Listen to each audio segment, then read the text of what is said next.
El presidente de Brasil, Bolsonaro, ha evitado reconocer su derrota frente a Luis Inácio Lula da Silva tras las elecciones del domingo y en la primera comparecencia ante la prensa desde los comicios ha defendido los bloqueos de carreteras llevados a cabo por sus partidarios. No obstante, ha asegurado también que cumplirá los mandatos de la Constitución. Varios de los aliados del líder ultraderechista ya han dado por buenos los resultados y miembros del gobierno han entrado en contacto con el entorno de Lula da Silva para iniciar la transición. Tras la declaración de Bolsonaro, el ministro de la Presidencia, Ciro Nogueira, responsable por el proceso de transición, sí se refirió a Lula como presidente electo. Silencio absoluto durante 48 horas, incluso en las redes sociales donde Jair Bolsonaro se mantenía muy activo. Había expectación. Siempre fui categorizado como antidemocrático y al contrario de mis críticos, siempre respeté el juego constitucional. Y como presidente de la República y ciudadano continuaré cumpliendo con los mandamientos de nuestra Constitución. En un breve mensaje, Bolsonaro agradeció también a los 58 millones de brasileños que votaron por él el pasado domingo.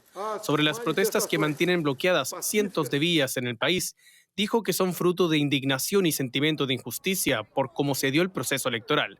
Y aunque no las condenó, hizo un llamado a no usar los métodos de la izquierda.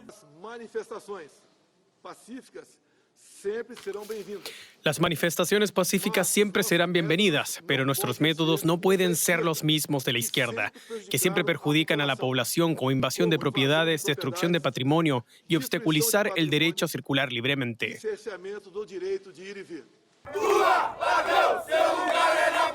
Lula, ladrón, tu lugar es la prisión. Simpatizantes de Bolsonaro, principalmente trabajadores del transporte, han bloqueado el paso de cientos de vías en todo el país. No están conformes con los resultados de las elecciones y piden que los militares intervengan. Después de 72 horas de manifestación iremos al frente de los cuarteles y los militares estarán de nuestro lado porque tenemos el poder y no aceptamos lo que está pasando. El camino al aeropuerto de Sao Paulo se encontraba bloqueado en ambos sentidos. Una docena de vuelos fueron cancelados. Además, varias zonas están sufriendo desabastecimiento por causa de los bloqueos. La Corte Suprema de Brasil ordenó a la Policía Rodoviaria Federal que despejaran los caminos inmediatamente, pero ha habido dificultades. Es una protesta compleja precisamente porque no hemos podido identificar los líderes, rastrearlos. Y como no podemos rastrear esos liderazgos, no podemos verificar cuál es su objetivo. Los simpatizantes de Bolsonaro se rehúsan a reconocer la victoria del izquierdista Lula da Silva, mientras que Bolsonaro en su declaración no hizo alusión al resultado, no reconoció su derrota ni tampoco felicitó al candidato progresista ya proclamado como presidente electo. Bueno, volvemos a Brasil. Recordemos que rompió el silencio el presidente Bolsonaro tras 48 horas después de las elecciones. Vamos a analizar este mini discurso que hizo con Marcelo Silva de Sousa, que está allí en Brasilia. Gracias por atendernos. Hablemos de lo que dijo y cómo se está interpretando esto en Brasil.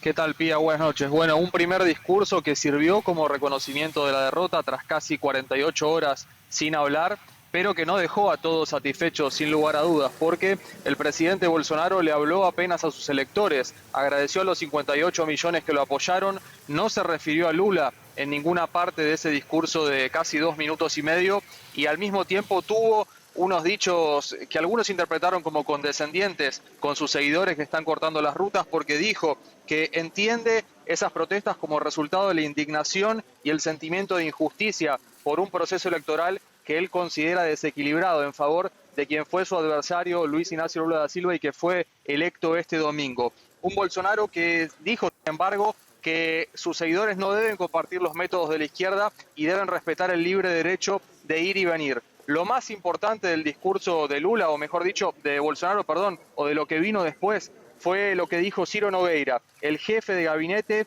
que dijo claramente que Bolsonaro autorizó al gobierno a iniciar el proceso de transición, una transición que va a comenzar el jueves y ya están en contacto el equipo de Bolsonaro con el gobierno de Luis Ignacio Lula da Silva, que entrará en funciones el 1 de enero. ¿Y estas manifestaciones en las calles continuarán o ya las protestas son obsoletas de los camioneros?